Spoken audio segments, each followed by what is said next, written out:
본 방송에서 제공하는 투자 정보는 투자 판단에 대한 조언입니다. 방송에서 제공하는 주식의 가치, 가격 상승 및 가격 하락에 대해서는 방송사에서 보장하지 않습니다. 이 시각 헤드라인 뉴스입니다. 한국은행이 올해 들어 잇따라 기준금리 동결 결정을 내렸습니다. 지난해 11월 기준금리를 0.25%포인트 인상하며 최저금리에서 벗어난 뒤 세 번째 동결 결정으로 연 1.5%를 유지했습니다. 이주열 한국은행 총재는 올해 경제 성장률 전망을 3%로 유지하고 소비자 물가 상승률 전망은 1.6%로 하향 조정했다고 밝혔습니다. 한국은행은 지난해 10월 올해 성장률 전망을 2.9%로 제시한 뒤 올 1월 이를 3%로 상향했고 이번에 이 전망을 그대로 유지했습니다. 이는 정부와 국제통화기금, 경제협력개발기구 등과 같은 수준입니다. 김동연 경제부총리 겸 기획재정부 장관이 스티븐 무누신 미국 재무주 장관에게 한국이 환율 조작국 요건에 해당되지 않는다고 강조했습니다. 이어 한국 정부의 외환 정책은 이전과 마찬가지로 환율은 시장에서 결정하도록 하되 급격한 쏠림 등 급변동 시 시장 안정 조치를 한다는 원칙을 변함없이 유지할 것이라고 강조했습니다. 우리나라는 지난해 10월 환율 보고서 기준으로 무역수지, 경상수지 조건 두 가지만 해당해 현재 관찰 대상국에 올라 있습니다. 이동통신사의 휴대전화 통신요금 산정과 관련해 사업비용 등 원가 자료를 공개하라는 대법원의 확정 판결이 나왔습니다. 2011년 참여연대가 소송을 낸 지 7년 만으로 2005년부터 2011년 사이 이동통신사들의 손익계산 및 영업통계 자료 등에 해당합니다. 공개 대상이 한정적이긴 하지만 통신비 산정 자료가 국민의 알 권리에 근거한 공개 대상 정보라는 점을 대법원이 판결로 명시했다는 점에서 그 의미가 크며 향후 통신비 인하 압박에 대한 요인으로 작용할 가능성이 커졌다는 분석입니다.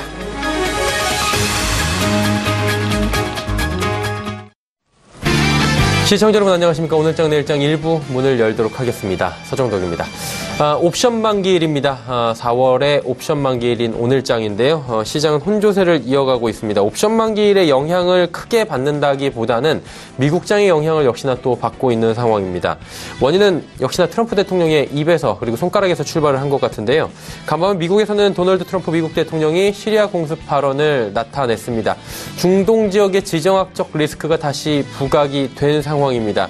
미국 증시, 유럽 증시 하락 마감을 했고요. 다행히 우리 증시는 그나마 견조하게 버텨준다라는 분석인데요. 거래소 쪽부터 보니까 현재 전기, 전자, 그리고 건설, 화학, 은행, 증권 업종 등의 강세가 보입니다. SK하이닉스가 큰 폭의 상승이 나오고 있는데 그간 우려가 좀 해소가 되는 듯한 국면이다라는 이야기가 나오면서 목표 주가를 상향하는 증권사들도 현재 나오고 있는 상황입니다. 삼성전자도 소폭이긴 하지만 지금 상승하고 있고요. 또 미국의 시리아 공습 우려에 대해서 유가 상승이 미리 선반영이 되고 있는 상황입니다. 그러다 보니 정유화학주들이 덩달아 상승하고 있는 모습입니다. 코스닥은 시총 상위주들, 특히나 바이오 제약주들의 하락이 보입니다. 낙폭이 꽤나 커졌는데 조정이 나오면서 지수가 함께 눌리는 모습들을 보여주고 있습니다. 말씀드렸다시피 그리고 잘 알고 계시다시피 4월 옵션 만기일인 오늘장입니다.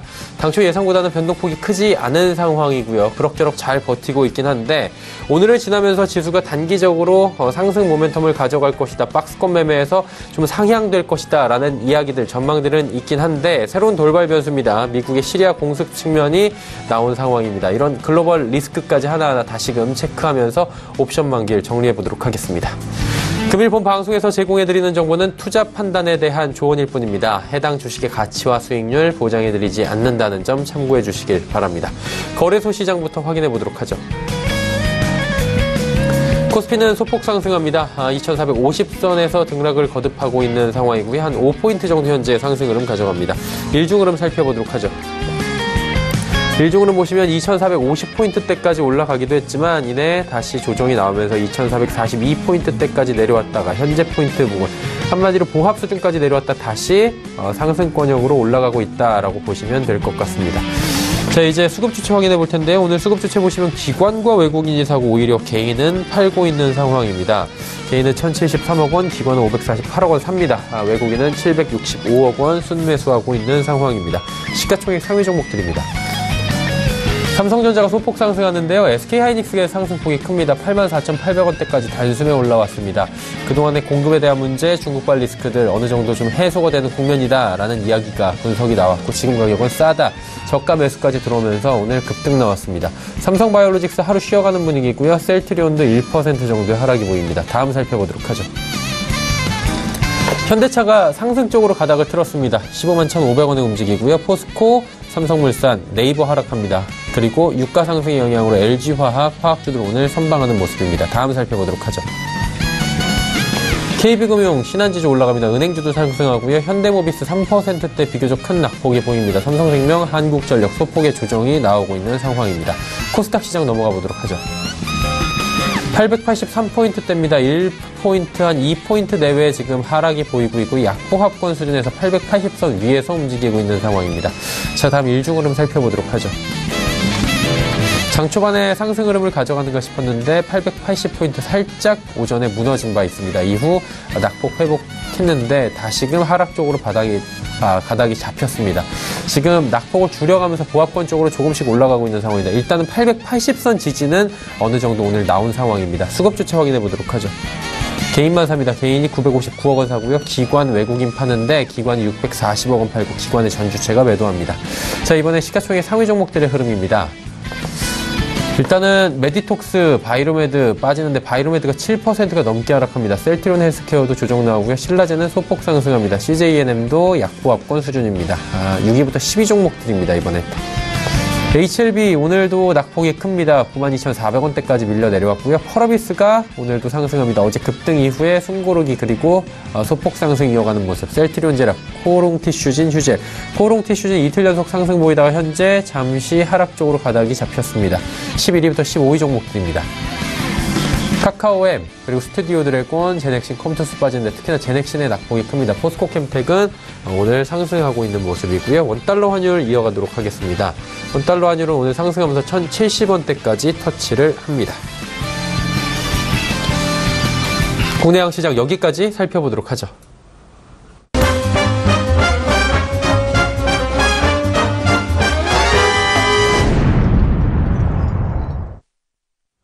오늘장 이슈 바로 짚어보도록 하겠습니다. 하나금융투자증권 자산전략팀의 김두원 연구원입니다. 안녕하세요. 네, 안녕하세요. G2 간의 무역전쟁이 어느 정도 해소 국면이다라는 이야기가 나온 지 단 하루도 되지 않아서 트럼프 대통령의 시리아 공습 이야기가 나오면서 중동의 지정학적 리스크가 부각이 되면서 유럽 쪽 그리고 미국 쪽이 일제히 하락을 했습니다. 우리 시장에도 어느 정도 영향이 있는 것 같은데요. 어느 정도 영향이 올까요? 네, 말씀하신 것처럼 글로벌리 경기 센티 자체가 산 넘어 산인 것 같습니다. 여러 가지 문제가 있는데요. 시리아 문제로 국제유가 급등했고요. 러시아 루블화, 그다음에 주식시장 폭락하고 있습니다. 다만 좀 결론적으로 말씀드릴 수 있는 부분은 시리아 문제로 군사적인 무력 충돌까지 이어질 것 같지는 않다라는 베이스 시나리오를 말씀드리고 있고요. 한편 국내 시장에 미치는 영향은 아무래도 국제유가를 위시한 원자재 가격의 반등이 아닐까 이렇게 생각하고 있습니다. 원자재 가격은 신흥국 경기를 대변하면서도 동시에 비용단에서의 부담을 의미한다라고 할 수 있겠는데요. 따라서 국제유가의 향방이 매우 중요한 시기입니다. WTI 기준으로 연간 배럴당 55달러에서 70달러 사이를 횡보한다면 글로벌 경기는 우호적일 기현성이 매우 높은 구간이다라고 말씀드릴 수 있을 것 같고요. 오펙의 간산 또한 글로벌 경기의 수요를 감안해 본다면 국제유가의 기초 체력은 향후 완만한 상승을 어느 정도 시사하고 있다라고 할 수 있겠습니다. 따라서 중동발 리스크로 인한 국제유가의 급등은 향후 좀 안정될 것으로 조심스럽게 예상하고 있습니다. 굉장히 오래 끌고 갈 만한 이슈는 아닌 것 같다라고 말씀을 해주셨고요. 그렇다면 국내 이슈 짚어보도록 하겠습니다. 오늘 옵션 만기일이기도 하지만 금융통화위원회가 열렸고요. 금리 동결 나왔습니다. 그런데 이제 향후에 통화정책회의도 지금 있었던 것 같은데 전망 어떨까요? 한은의 전망. 예상대로 기준금리 1.5% 동결했고요. 금리 동결보다는 총재 멘트라든지 아니면 수정 경제 전망이 시장에는 좀 중요했다라고 할 수 있겠습니다. 올해 한국 경제 성장률 3%로 유지했고 물가 전망은 1.6%로 기존 1.7%에서 0.1%포인트 하향했는데요. 미국의 물가는 상승세를 보이는 반면 한국의 물가는 연거푸 하향하고 있다는 점을 주시해야 됩니다. 하반기 국내 내수 경기에 대한 우려 또한 점차 높아지고 있는 상황에서 물가에 대한 눈높이도 하락하고 있다는 점이 하늘의 고민이 그 어느 때보다도 높은 시기다라는 것을 암시하고 있다고 할 수 있겠는데요. 따라서 향후 전망은 이렇습니다. 5월은 상반기 마지막 금통위가 있는 날입니다. 5월은 시기적으로 6월 총선을 직전에 두고 있다는 부담감도 있고 반면에 북미 정상회담 속에 열린다는 기대가 혼재하고 있습니다. 하반기 국내 상황만을 보면 금리가 올리기 쉽지 않아 보인다라는 결론인데요. 6월 미국의 금리 인상을 고려한 한은의 선제적 대응 차원에서 과연 상반기 내 금리를 인상할지 귀추가 매우 주목되는 상황이다라고 할 수 있겠습니다. 말씀해 주신 대로 이주열 총재의 기자회견에 많은 분들이 지금 관심을 갖고 있었던 것 같습니다. 금리의 포인트 인상 부분보다는. 환율 얘기가 굉장히 많았는데 미국 재무부의 환율 보고서 지금 이제 곧 발표 앞두고 있는 것 같습니다. 이거 어떻게 평가하십니까? 미국 재무부 환율 보고서가 임박했습니다. G2의 무역 전쟁이 진행되는 가운데 발표되는 환율 보고서라는 점에서 우려가 있는 것도 사실인데요. 결론부터 보면 이번 환율 보고서 환율 조작국으로 지정되는 국가는 없다라고 말씀드리고 있습니다. 미국 재무부 자체적으로 제시한 세 가지 조건에 위배되는 국가가 바로 없기 때문인데요. 미국 재무부가 자체적으로 제시한 기준을 바꿀 가능성이 있지만 이 역시 득과 실에 대한 논란을 감안해 본다면 현실성이 다소 좀 떨어지는 가정이다라고 할 수 있겠습니다. 따라서 미국 재무부 환율 보고서는 제한된 변동성을 보이면서 마무리될 것으로 저희가 예상하고 있고요. 한편 조금 먼 얘기일 수는 있지만 환율 보고서가 좀 중요한 시기는 오히려 하반기일 것으로 제가 전망하고 있습니다. 11월에 있는 미국 중간선거와 맞물리는 하반기 10월 보고에서 외환시장 변동성을 일으키면서 금융시장 전반의 불안감을 조성할 수 있는 변수다라고 판단하고 있고요. 따라서 이번 4월달 상반기가 아닌 하반기가 오히려 환율 보고서 측면에서는 좀 중요하다라고 말씀을 드리고 있습니다. 네. 이제 금리 역전 이야기 다시금 나올 수밖에 없는 상황인 게 오늘 동결은 예측이 됐지만 이후에 이 금리 역전에 대해서 어떻게 해결을 할 것이냐 이 부분이 지금 계속 시장에서는 관건인 것 같습니다. 금융시장 영향은 어때요? 말씀하신 것처럼 지금부터 가장 중요한 것은 한미 간의 기준금리 역전폭입니다. 역전폭에 따라서 자금의 이탈이라든지 아니면 전반적으로 경기 센티의 영향을 받기 때문인데요. 역전폭이 상당 기간 이어질 수 있습니다. 장기간 지속될 개연성과 함께 그에 따른 투자 전략 세울 필요가 있는데요. 미국의 올해 4번 금리 인상을 한다고 보고 한국은행이 얼마나 금리를 따라서 올릴 수 있을지 여부가 최대 관건이다라고 할 수 있겠습니다. 하반기 국내 경기만을 놓고 보면 한은이 금리를 올리기는 쉽지 않아 보이고요. 따라서 한미 기준금리 간의 역전 현상은 장기화될 소지가 있다라는 결론을 좀 드릴 수 있을 것 같습니다. 그나마 다행인 것은 미국의 금리 인상이 예상 가능한 수준에서 진행되면서 저희가 3번에서 4번 연간 보고 있는데 이러한 기간은 길 수는 있지만 그에 대한 폭은 100bp 이내로 좀 유지될 것으로 예상하고 있는데요. 100bp가 왜 중요하냐 그러면 과거 2번의 경험을 감안해 봤을 때 100bp 이내에서 유지된다면 경기에 즉 센티에는 크게 여파는 좀 적을 것이다 라고 말할 수 있는 100bp이기 때문입니다. 네. 그렇다면 오늘 시장 얘기는 여기까지 해보도록 하고요. 다음 주 이벤트 한번 여쭤보도록 하겠습니다. 어떤 것들을 주목할까요? 다음 주는 2가지가 중요합니다. 예. 먼저 미국의 베이지북 19일 우리 시간으로 새벽 3시 발표 예정인데요. 베이지북은 미국 경기에 대한 연준의 판단을 담은 보고서입니다. G2 무역전쟁, 또한 시리아 내전 등과 같이 최근 야기되고 있는 글로벌 이벤트들로 인해서 글로벌 증시가 흔들리고 있는 상황입니다. 미국 경기에 대한 판단이 그 여느 때보다도 중요한 시기다라고 할 수 있겠고요. 월 초 글로벌 경기를 가늠하는 PMI 제조업지수가 하락하면서 미국 경기에 대한 불안감도 동반 확대되고 있습니다. 이번 베이지북을 통해서 미국 경기를 판단하는 중요한 잣대로 활용할 필요가 있다라는 측면에서 매우 중요하다고 할 수 있겠고요. 두 번째로는 역시 중국의 1분기 GDP 발표입니다. 우리 시각으로 17일 화요일이죠. 11시에 발표 예정인데요. 최근 야기된 G2의 무역전쟁 우려가 중국 경기에 얼마나 영향을 줬을지 또한 신흥국 경기 전반의 흐름을 좌우하는 중국 1Q GDP를 통해서 어느 정도 글로벌리 센티를 저희가 판단하는 하나의 잣대로서 조금 주목할 필요가 있다라고 할 수 있겠습니다. 네, 알겠습니다. 다음 주 이슈까지 함께 들어봤고요. 오늘 말씀은 여기까지 듣도록 하겠습니다. 고맙습니다. 네, 고맙습니다. 하나금융투자증권 자산전략팀의 김두원 연구원이었고요. 이슈 칼럼 바로 이어갑니다.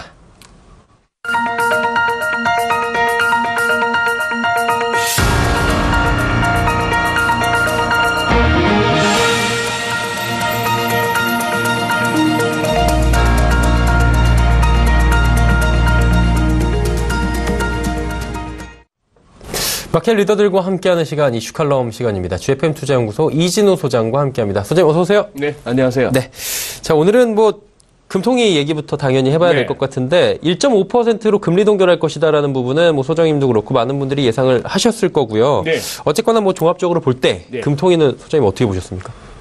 예, 뭐 저뿐만이 아니고 뭐 대부분 금리 동결을 예상했고요. 예. 좀 더 심하게 말씀드릴까요? 금통위 관심 없습니다. 아, 그 정도. 시장에서. 어. 예. 뭘 할 수 있는 금통위라고 생각을 안 하니까요. 사실 지금 약간 진퇴양난이라는 표현들이 적절하다고 하더라고요. 지금 남들 다 이제 금리 올려야 되는 판에 우리가 금리 못 내리겠죠. 그렇죠. 그렇다면 이제 어느 만큼 이제 적극성을 띠고 금리를 올릴 것인가 하는 부분인데 그 부분을 지금 뭐 어떻게 우리 하느니 감히. 자, 오늘 기사를 갖다가 금통위 관련한 기사를 한번 정리해 봅니다.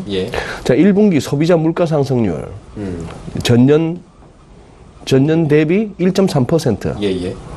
물가 이 정도밖에 안 올랐나요? 하기야 뭐 편의점 가서 2+1 이런 물건 사고 아니면 뭐 서울 시내에서도 밥값 점심에 한 5, 6천 원 갖고 밥을 있긴 있어요. 그러나 이제 대체로 그런 거겠죠. 주거비나 이런 거에서 뭐 우리가 느끼는 체감하고는 좀 다릅니다만 어쨌거나 통계적으로 나오는 물가 상승률 낮다 하는 것이죠. 한국은행의 상반기 전망치에도 못 미쳤습니다. 자, 내수 경기 회복세가 더디다는 신호 이렇게 우리 대부분의 기사들이 쓰죠. 뭐 연합뉴스가 쓰면 다 비슷하게 쓰니까요. 자, 지난 3월달 실업률 4.5%, 미국이 지금 4.1%, 우리 4.5%. 야, 100명 중에 한 8명만 쉬는군요. 실제로는 체감은 많이 다릅니다. 실제로는 이제 소위 말하는 이제 실업률 산정에 있어서 그거죠. 방식들이 여러 가지. 노동 일할 의사가 있음에도 불구하고 하지 못하는 사람. 그것이 이제 4.5%다 이런 얘기죠. 그걸 갖다가 일자리에 뭐 있으면 왜 일을 안 하겠습니까? 자, 그리고 이제 취업자 수 증가 폭도 11만 2천 명에 그쳤다 이런 얘기고요. 우리 대통령께서 취임 초에 집무실에 일자리 상황판 막 이렇게 했던 그런 그것도 생각이 납니다만 세상 일이 그렇게 쉬운 건 아니죠. 이게 진짜 심각하긴 한 것 같아요. 심각한 건 아닙니다. 특히 청년 실업률 같은 걸 얘기하자면은 우리 주변에 뭐 다 동생이나 조카나 있죠. 아들이나 다 있죠. 보고 있으면 뭐 처참한 상황이죠. 또 이제 경기에 대한 인식도 앞으로 경기를 달굴 요인보다는 시킬 수 있는 요인이 더 많아졌다. 뭐 이런 생각들인 것 같은데. 지금으로서는 딱히 그리고 그때 새롭게 임명장을 받을 때 이주열 총재께서 임명권자 앞에서 했던 얘기가 고용시장이 중요하다. 일자리가 중요하다. 그런 얘기는. 하는 입장에서는 우리가 뭐 연준처럼 인플레이션도 잡고 완전 고용도 해야 된다는 무슨 뭐 이중 책무가 있는 것도 아니곤 합니다만 고용을 갖다 언급했다는 얘기는 그런 판국에 우리가 적극적으로 금리를 올리지는 않겠다 하는 한은의 의사로 읽어줘야겠죠. 일단은 뭐 지금 사실 선제적으로 올렸어야 된다 이런 얘기들도 나오는데 이건 이미 지난 일이기 때문에 앞으로 이제 대응을 해 나가는 한은의 모습들을 보여줘야 될 것 같은데 참 국내외로 체감 경기는 쉽지가 않다라는 부분에 대해서는 많은 분들이 지금 공감을 하실 것 같습니다. 그럼 이제 그 미국 쪽으로 한번 넘어가면서 이제 동반해서 한번 여쭤보도록 하겠습니다. FOMC 의사록 공개에 있었는데 이게 참 다 긍정적으로 본다 이런 얘기들이 의원들이 나왔고 그러다 보니까 금리 인상 횟수가 내년도 점도표가 올라갔다 이런 얘기들도 있는데 좀 자세히 들어볼 수 있습니까? 어쨌거나 이제 시장은 혹시나 의사록에서 당장 6월 달에 금리를 올릴 것인가 그리고 거기에 대해서 좀 힌트를 얻었으면 싶었는데요. 그거보다는 그냥 이걸 한번 보시죠. 이렇게 오늘 한 새벽 5시 무렵에 제가 CNBC에 들어가서 중요한 뉴스만 한번 뽑아봤습니다. 대문 기사에 이제 페드 연준의 미니츠 의사록에서는 이 부분이 중요해요. 모든 위원들이 all members 모든 위원들이 좀 더 높은 GDP와 인플레이션을 갖다가 전망하고 있다. 그리고 more rate hikes 이렇게 이제 헤드라인을 뽑았죠. 그래서 어쨌거나 FOMC 위원들은 전부 다 경기가 미국 경제가 강하다 하는 것에 대해서 동의했고 그리고 인플레이션도 결국 회복될 거다라고 이제 얘기를 했다는 거죠. 저것만 보면 굉장히 매파적인 것 같습니다만 또 이렇게 조목조목 뜯어보면 그렇지도 않은 상황이고요. 그래서 특히 6월 달에 금리를 올릴 것인가 말 것인가 6월 달에 금리 올린다는 얘기는 369, 12 기자회견 있는 달에 해서 결국 4번 금리를 올릴 수도 있다는 쪽으로 간다고 봐야 되는 거죠. 6월 달에 안 올리면 연내 3번이고 끝이는데. 예. 자, 이제 그런데 저는 이 말씀도 드리고 싶네요. 앞으로 연준이 금리를 금년에 3번 올리나 4번 올리나 중요하지 않습니다. 그닥 여기에 움직이는 시장도 아니고요. 예. 그런 상황인데 여기서 오늘 새벽 5시 무렵에 CNBC에서 모스트 파퓰러니까 가장 많이 읽힌 기사 순위 한번 보실까요? 1번이 뭐냐 하면 폴 라이언의 은퇴 소식입니다. 예. 자, 여기 지금 내용은 이거예요. 이 은퇴 소식은 트럼프 대통령이 will be impeached. 탄핵당할 가능성을 높인다. 지금 이렇게 쓰고 있습니다. 참 48세의 하원 의장. 말은 그거예요. 이제 자녀들에게 주말 아빠가 아닌 이제 가족을 위해서 은퇴한다. 살겠다. 이거 믿어지십니까? 미국의 하원 의장, 미국의 예. 권력 서열상 넘버 3가 그리고 창창한 48세가 그리고 애들 해봐야 이제 10대 후반일 거고 곧 20살 대학 들어갈 텐데 예. 뭘 그렇게 아빠가 원해요? 우리 다 아시잖아요. 아빠 그냥 자주 안 보이고 얼굴은 안 보이고 돈만 주면 돼요. 용돈만. 그러면은 딱 저게 왜 1번으로 올라갔을까요? 폴 라이언의 인기? 아니죠. 저 기사가 주는 어떤 싸함입니다. 저도 마찬가지예요. 어제 연준의 FMC 시리아 무슨 뭐 트럼프가 시리아 뭐 미사일 신상 미사일 날라가네 마네 다 필요 없고 왜 라이언이 저 자리를 박차고 나올까를 생각해 보게 되는 거죠. 제가 생각하기에 또 많은 분들이 또 기자들이 행간을 통해서 말하고 싶은 건 그겁니다. 라이언이 지금 예. 맡기 싫은 역할을 갖다가 강요당하고 있다. 더 이상 하기 싫다라는 예. 부분인 거죠. 아니면 뭔가 이렇게 더 이상 이 흙탕물을 발넣기 싫다 하는 그런 국면으로 가고 있다는 얘기고 여기에 트럼프의 탄핵 얘기가 나오고 계속해서 뮬러 얘기가 나오죠. 기승전 뮬러입니다. 지금요? 트럼프 대통령의 그 트위터를 읽다 보면은 무슨 사안이든지 간에 어지간하면은 한두 개로 이렇게 설명하고 막 욕을 하다가 끝에 가면 또 뮬러 얘기가 나와요. 예. 그리고 민주당을 싸잡아서 같이 비난하고 그렇게 하는데 상당히 트럼프 대통령에게 제일 중요한 건 그거 같아요. 어떻게 하든 지금 이 개인 변호사, 최측근 변호사 뭐 그리고 그 포르노 배우들한테 돈 건넸던 변호사 압수수색도 들어가고 예. 압수수색까지 갔다가 별일 없으면은 그런 거는 특검이나 이런 쪽도 굉장히 부담스러운 거예요. 그렇죠. 그만큼 뭔가 잡아냈기 때문에 압수수색 간다고 봐야 됩니다. 네네. 그래서 항상 이 부분을 갖다가 보셔야 되고 왜? 지금 시장을 움직이는 가장 큰 매체는 트위터고 트럼프예요. 그리고 시장이 왔다 갔다 하는 것도 요즘 장중 변동성 보세요. 엄청 커요. 자기 전에 보는 지수하고 아침에 깨서 네, 지수가 늘 다릅니다. 틀리지 않습니까? 이걸 만드는 것도 트럼프입니다. 자, 뭐 두 번째는 크렘린에서 말하기를 우리는 트위터 외교 안 한다 이렇게 얘기했고 네. 세 번째 테슬라가 biggest short in the US stock market. 미국 증시에서 테슬라가 가장 큰 숏 종목이다. 이런 얘기. 그다음에 유가가 오를 수 있다는 얘기. 그리고 이제 이 표현을 썼죠. 트럼프가 taunts 러시아입니다. 트위터에서 러시아를 갖다 조롱한 거예요. 예. 정말 조롱이죠. 우리 시청자 여러분께서도 들어가서 보시는 분, 체크하시는 분 많으시겠습니다만 아주 새롭고 멋있고 스마트한 미사일 날아갈 거야. 너희들 요격한 다음에 요격해봐. 그리고 너희들 우리 경제적 도움이 필요할 텐데 이제 군축 경비 그만하지. 뭐 이런 식의 조롱 아주 놀리는 쪼예요. 그러니까 이게 잘 보면은 센텐스는 좋은데 이게 잘 들어보면 다 네. 예, 가시가 있고 막 그렇더라고요. 가시가 있죠. 예. 그런데 또 쓰는 표현입니다. 짖는 개는 물지 않아요. 짖는 개는 물지 않아요. 작년 이맘때 생각해 보시죠. 예. 작년 딱 4월입니다. 시진핑 주석이 미국 건너가서 정상회담 하는데 트럼프의 별장 말하라고 해서 저녁 먹을 때 예. 갑자기 시리아 때렸어요. 그쵸. 그때 왜? 그때도 독가스 썼다고. 그래서 그때 마더 오브 밤 폭탄의 어머니 해갖고 자꾸 저는 뭐 엄마 폭탄 했는데 그 어마어마한 폭탄을 갖다가 빈 공터에다 떨어뜨렸죠. 예. 사람은 안 죽었어요. 네네. 쇼를 하는 거예요. 쇼를 하고 그 작년에 그러면 작년에는 분명 독가스였어요. 지금 러시아는 그게 독가스인지 아닌지 지금 확인 안 된다. 시리아 정부군이 했는지 누가 했는지 우리가 했는지 뭐 이란이 했는지 모른다. 예. 검증하고 하자 했는데 지금 시리아든 뭐든 딱히 할 이유가 없어요. 왜? IS 다 괴멸됐죠. 그렇죠. 그럼 IS 괴멸시켰다고 우리가 나름대로의 지분이 있었다고 우리 자치 독립해달라고 했던 쿠르드 반군 예. 다 터키가 또 군사적으로 다 괴멸시켰죠. 지금 시리아가 그렇게 굳이 무리수를 뜰 이유가 없는 가운데 뭔가 이상하게 뭐 하나 터졌다, 사람 많이 다쳤다.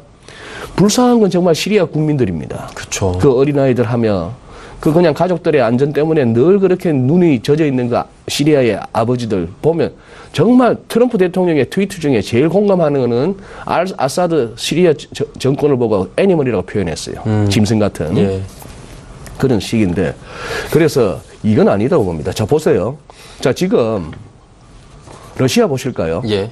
러시아 정시가 이렇게 빠졌습니다. 야. 월요일 날 빠졌는데 이거 보시면은 화수는 이 정도예요.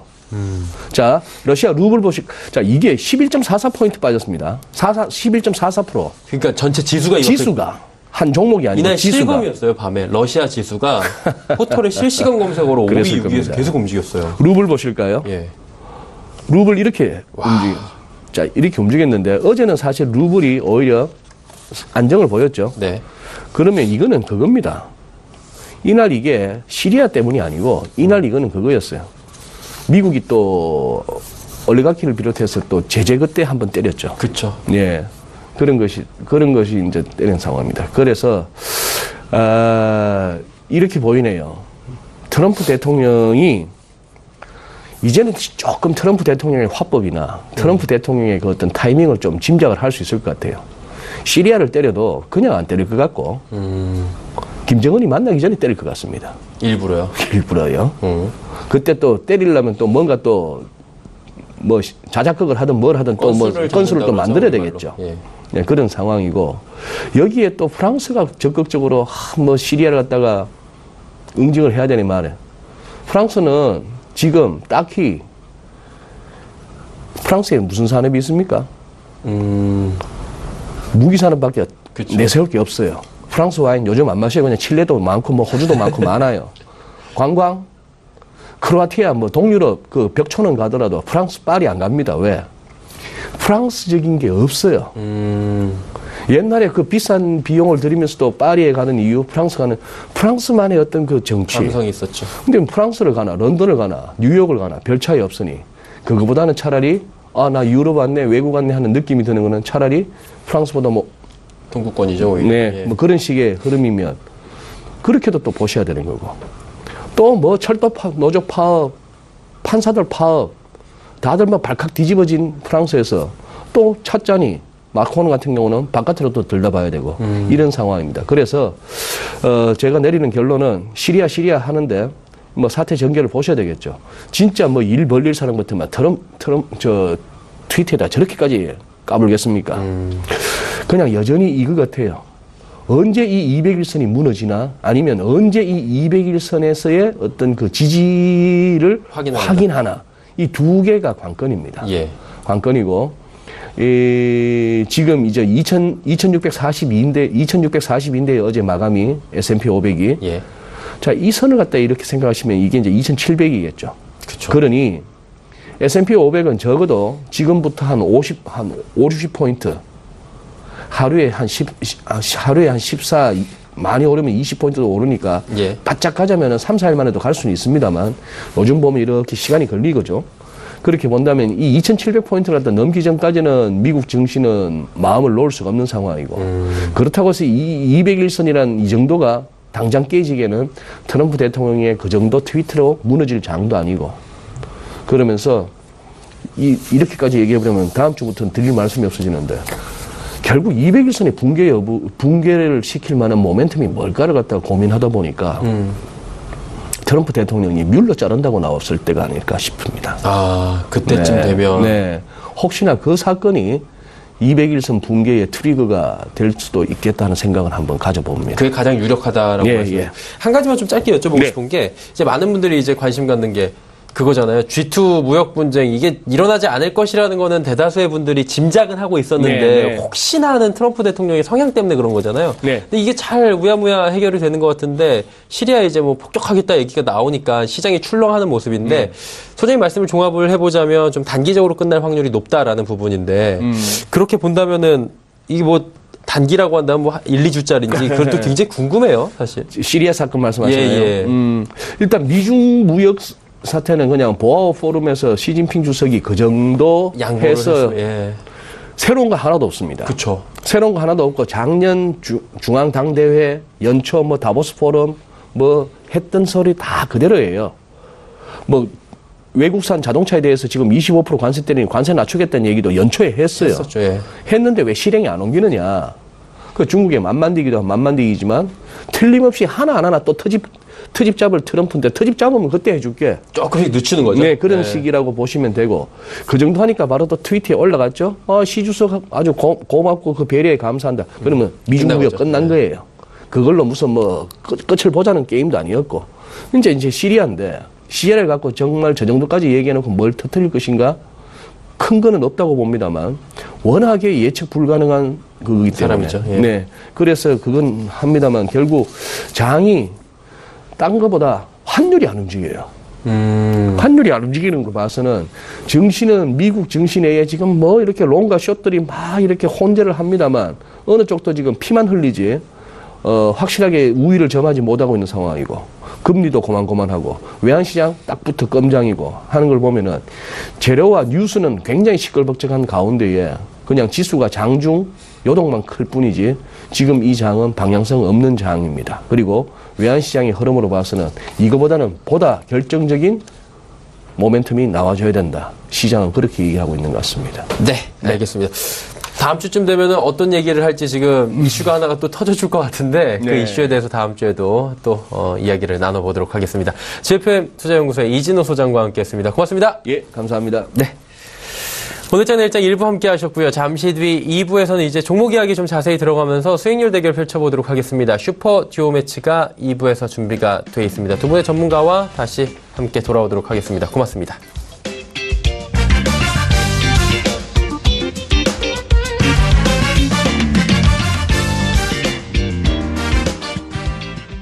본 방송에서 제공하는 투자 정보는 투자 판단에 대한 조언입니다.